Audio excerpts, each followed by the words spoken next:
दोस्तों, अगर हम बेवजह किसी को परेशान करेंगे, किसी को हम बेवजह डांटेंगे, किसी को बेवजह मारेंगे, तो हमारे साथ भी ऐसा होना निश्चित है।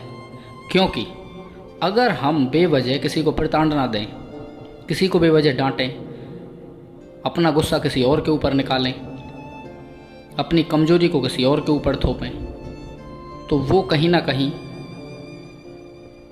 हमारे पास लौटकर अवश्य आता है। कैसे आता है, आज मैं आपको एक स्टोरी सुनाता हूँ। एक बार एक एम्प्लॉय जो मैनेजर था, कंपनी में जाता है, सही टाइम से पहुँच गया, लेकिन वहाँ पर बॉस बैठा था। बॉस का मूड पहले से ही ख़राब था। एक छोटी सी गलती, बहुत छोटी सी गलती उस मैनेजर जो एम्प्लॉय था उससे हो जाती है।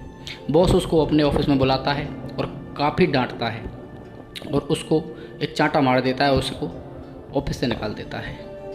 अब उसका बहुत ज़्यादा दिमाग ख़राब हो जाता है, बहुत ज़्यादा क्रोधित हो जाता है वो मैनेजर, और सीधा घर आता है। और घर आने के बाद में जैसे ही डोरबेल बजाता है, डोरबेल बजने के बाद करीब 3 मिनट के बाद में उसकी मिसेज, उसकी बेबी दरवाज़ा खोलती है, क्योंकि वो काम में बिजी थी। क्योंकि उसका मैनेजर का वो आने का टाइम ही नहीं था, तो इसलिए थोड़ा लेट हो गई, काम में लगी थी। अब उसको गुस्सा पहले से ही था, दरवाज़ा नहीं खोला, 3 मिनट वेट किया, तो वो अपनी बीवी पर भड़क उठा और आते ही उसने एक बीवी को चांटा मार दिया और बुरा भला कहने लगा। यानी कि बॉस का गुस्सा उसने अपनी बीवी पर उतार दिया। चूँकि बीवी सुबह 4 बजे जगती है, लंच बनाती है, पूरे घर का काम करती है, बच्चे का टिफ़िन बनाती है।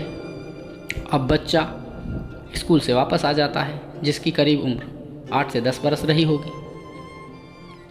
अब बीवी भी गुस्से में थी, बीवी को बहुत सारा गुस्सा था। अब बच्चा जैसे ही आया, बच्चे के कपड़े गंदे देखे, गंदे कपड़े देखकर उसको बहुत गुस्सा आया, तो उसने एक चांटा अपने बच्चे को मार दिया, अपने पति का गुस्सा बच्चे पर उतार दिया। अब बच्चा भी बहुत ज़्यादा क्रोधित हो गया, उसको लगा कि मम्मी ने मुझे बेवजह डांटा है। वो गुस्से में रोते हुए ऊपर चढ़ जाता है अपनी छत पर और वहीं पर खड़ा हो जाता है।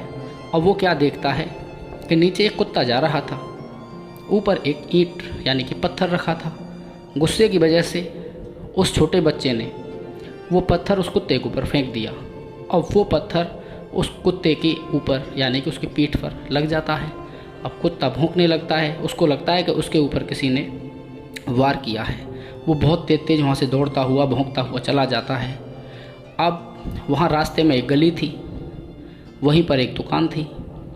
जो वो कंपनी का बॉस था, वहीं पर सिगरेट पीने के लिए अपनी गाड़ी से उतरा। अब कुत्ते ने गुस्से की वजह से उस मैनेजर को, जो वो बॉस था, उसको काट लिया। दोस्तों, कहानी जहाँ से शुरू हुई, सिलसिला जहाँ से शुरू हुआ, वहीं पर आकर रुक गया। एक बड़े संयोग की बात है, ना मैनेजर की गलती थी, ना बीवी की गलती थी, ना बच्चे की गलती थी, ना कुत्ते की गलती थी। फिर भी सारे के सारे एक श्रृंखला में बंधते हुए चले गए, और जहाँ से सिलसिला शुरू हुआ, जहाँ से कहानी शुरू हुई, वहीं पर आकर कहानी का अंत हो गया।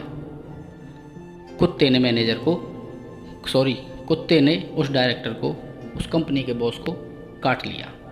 तो दोस्तों, कई बार हम अपना गुस्सा किसी और पर उतारते हैं, बेवजह किसी को डांटते हैं, किसी को चांटा लगा देते हैं, जबकि उसकी कोई गलती होती नहीं है। जब हम ऐसा कर देते हैं तो कहीं ना कहीं से वो घूम फिर कर हमारे ही पास आ जाता है। हमको ऐसा नहीं करना है। अगर आज की कहानी से आपको कुछ सीख मिली हो तो कहानी को लाइक कर देना। कहानी के अंत में फिर वही बात कि ज़िंदगी में कर दिखाओ कुछ ऐसा कि आपका बेटा बनना चाहे आपके जैसा। जय हिंद, जय भारत।